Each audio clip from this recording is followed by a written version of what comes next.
नसीब का लिखा एक रोचक कहानी। किसी एक गांव में बहुत ज्ञानी पंडित रहा करता था। पंडित आजू बाजू के सारे ही गांव में बहुत प्रख्यात था और इसी वजह से धनवान भी था। पंडित का परिवार ज़्यादा बड़ा नहीं था।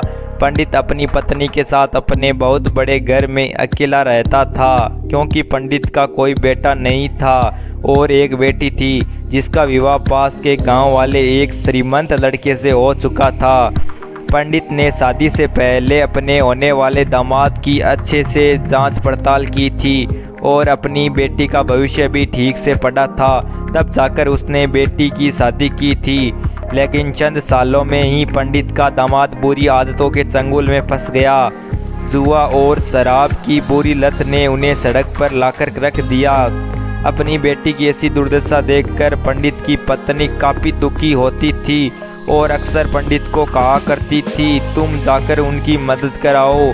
पंडित हमेशा अपनी बीवी को यह कहकर उनकी मदद करने के लिए मना कर देता था कि अभी कुछ समय तक उनका बुरा वक्त चल रहा है, हम चाहे कितनी ही कोशिश कर ले, जो उनके नसीब में नहीं है वह उन्हें नहीं मिल पाएगा। पंडित की ऐसी बातों से उसकी पत्नी काफ़ी दुखी हो जाया करती थी और मन ही मन सोचती थी, कैसा स्वार्थी पिता है, अपनी बेटी को इतने कष्टों में देकर भी उसकी मदद करने के लिए मना करता है।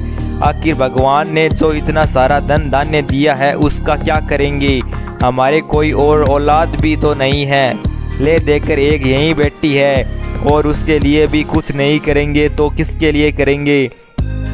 पंडित ऐसा नहीं सोचता था। ऐसा नहीं है कि पंडित अपनी पुत्री से प्रेम नहीं करता था, लेकिन उसने अपनी पुत्री की कुंडली इतने अच्छे से पढ़ी थी और वह यह पहले से ही जानता था कि वह चाहे किसी भी लड़के से शादी करती हो, लेकिन उसके जीवन में यह समय आने वाला ही था और बिना इसे भुगते उसको छुटकारा नहीं मिलने वाला था।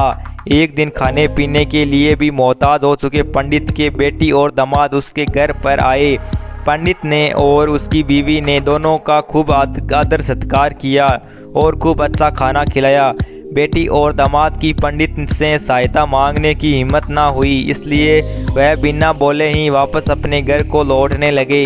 लेकिन माँ तो माँ होती है। पंडिताइन से रहा नहीं गया और बिना पंडित की इजाज़त के उसने चोरी छुपे बूंदी के लड्डू बनाकर उसमें सोने के सिक्के रख दिए और बेटी और दामाद को दे दिए, ताकि बेटी और दामाद की कुछ आर्थिक सहायता हो सके। पंडिताइन यह भी जान गई थी कि बेटी और दामाद शर्म के मारे उनसे मदद नहीं मांग रहे थे, इसलिए उसने बेटी और दामाद को भी लड्डुओं में छिपे सिक्कों के बारे में कुछ नहीं बताया। जाहिर सी बात है कि जब वो लोग घर पर जाकर लड्डू खाएंगे तो उन्हें उसमें सोने के सिक्के मिल जाएंगे। इस तरह बिना उनके मांगे ही उन तक मदद पहुंच जाएगी। सोचकर पंडिताइन मन ही मन अपनी बेटी की मदद करने के लिए बहुत कुछ सोचने लगी। पंडित के दामाद और बेटी उन दोनों का आशीर्वाद लेकर अपने घर के तरफ रवाना हो गए। उन दिनों गाड़ियां तो नहीं थी, घोड़ा गाड़ी या बैलगाड़ियां चलती थी। पैसे ना होते तो और चीज़ों की लेन देन से भी व्यवहार होता था। बेटी और दामाद का गांव पंडित के घर से कोसों दूर था, फिर भी पैसों की कमी के चलते वह चलकर अपने गांव की तरफ निकल पड़े। थोड़े दूर ही चले थे कि पंडित की बेटी के पैर में मोच आ गई और अब उसको चलना भी मुश्किल हो गया। पंडित के दामाद ने जब देखा कि उसकी बीवी अब बिल्कुल चलने में सक्षम नहीं है, तो उसने एक टांगा अपने घर तक किराए पर ले लिया। दोनों पति पत्नी टांगे में बैठकर घर तक पहुंच गए, लेकिन टांगे वाले को देने के लिए उनके पास पैसे थे नहीं, इसलिए पंडिताई ने जो बूंदी के लड्डू उन्हें दिए थे वहीं किराए के तौर पर उस टांगे वाले को दे दिए। टांगे वाला बूंदी के लड्डू को लेकर वहां से चला गया। टांगे वाला अपने घर की तरफ जा रहा था, तब उसे एक हलवाई की दुकान दिखी। उसने सोचा कि थोड़े से बूंदी के लड्डुओं में से मेरे घर के लोगों का पेट थोड़े भरने वाला है, इससे अच्छा मैं इन बूंदी के लड्डुओं को बेचकर उनसे कुछ चावल खरीद लेता हूँ। टांगे वाले ने बूंदी के लड्डू हलवाई को बेच दिए। जिस गांव में वह हलवाई रहता था, उसी गांव में एक आदमी ने अपने घर पर पूजा रखी थी और उसी पंडित को उस पूजा के लिए बुलवाया था। पूजा में लगने वाले प्रसाद के लिए उस आदमी ने उसी हलवाई से बूंदी के लड्डू लिए जहाँ पर वह उस टांगे वाले ने बेचे थे। हलवाई ने भी उस आदमी को टांगे वाले से खरीदे हुए लड्डू ही पहले ही दिए ताकि वह खराब न हो जाए, क्योंकि वह नहीं जानता था कि यह लड्डू कब बने हैं। पूजा खत्म होने पर दक्षिणा और बूंदी के लड्डू लेकर जब पंडित अपने घर आया और खाना खाने बैठा तो प्रसाद में लाए बूंदी के लड्डू खाते वक्त लड्डू से सोने का सिक्का निकला। इस घटना को देखकर पंडिताइन की आंखों से आंसू बहने लगे।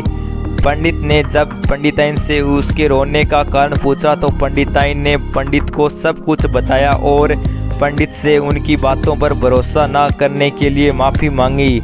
पंडित ने पंडिताइन के आंसू पोंछे और कहा कि तुम्हारी तरह मैं भी हमारी बेटी को बहुत प्रेम करता हूँ, लेकिन अगर हम उसकी अब मदद करते हैं तो दामाद हमसे हमेशा ऐसे ही मदद की अपेक्षा रखेगा और अपनी बुरी आदतों को कभी नहीं छोड़ेगा।